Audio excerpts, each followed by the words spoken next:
Dito sa bowl maglagay ako ng dalawang all-purpose lang gamit ko, dalawang tasa. So wala akong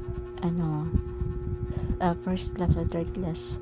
Kaya all-purpose lang ginamit ko at maglagay ako ng isang tasang asukal at isang kutsarang baking powder, isang kutsarang margarine at saka 1/4 tasa na tubig.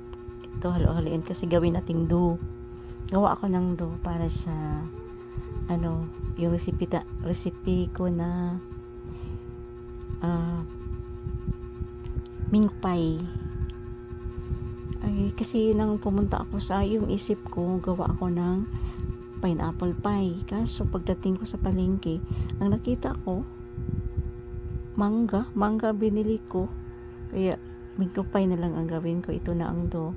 Hatiin ko lang ito. Wala akong gamit panghati kaya kinamay ko na lang. Ito kasi naman ako. Naghugas naman ako kanang kamay nung isang linggo pa. Yay! Ito hindi marunong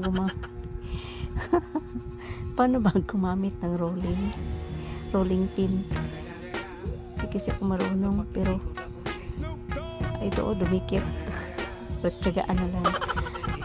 Kasi gusto ko mag-bake ng mango pie at ito na hinanda ko na ang baking pan. Nilagyan ko ng margarine at ito ilagay ko na yung dough na ginawa ko, platin. At isantabi lang muna natin to. Yung isa naman ang i-flat. Bahala na kayo. Bahala na kayo dyan tumingin. Hindi marunong gumamit ng rolling pin. Dumikit.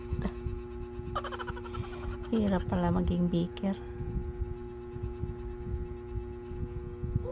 Ipa-flat lang tulad ng kanina. Pero isantabi. Yay. Hindi marunong gumamit. Ayan, kinamay-kamay na lang.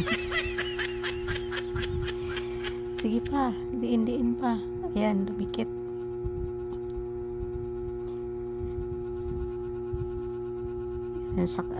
Ano na lang ng kamay. Ayan, sige pa. At ito, tama na to. Ano mo natin, lagyan ng arena para hindi magkadikit. At isang tabi muna. Dito muna natin sa yung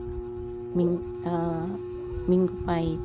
Naglagay ako ng isang tasang asukal at nilagay ko yung isang tasang mango. At nilagyan ko ng food coloring para kumintab yung kulay niya, yellow. At isang kutsarang arena. Ay hindi, margarine. Wala man akong pang shortening kaya margarine ang nilagay ko. At saka isang tasang cornstarch. At nilagyan ko ng 2 tasang tubig. At ito halo-haloin lang muna bago isa lang sa apoy. Haluin lang muna. At ito sinalang ko na sa apoy. Ito na siya. Medyo lapot-lapot na siya. Haluin lang palagi para hindi At ito na ang ito na siya, parang sobrang langkit na, pwede na to siya. At ito ilagay ko na yun sa sa baking pan na may 2. Ilagay ko na yung pangpalaman. Ayan na ba? Palaman. Ang tawag niya palaman. Kasi gawa tayo ng mango pie.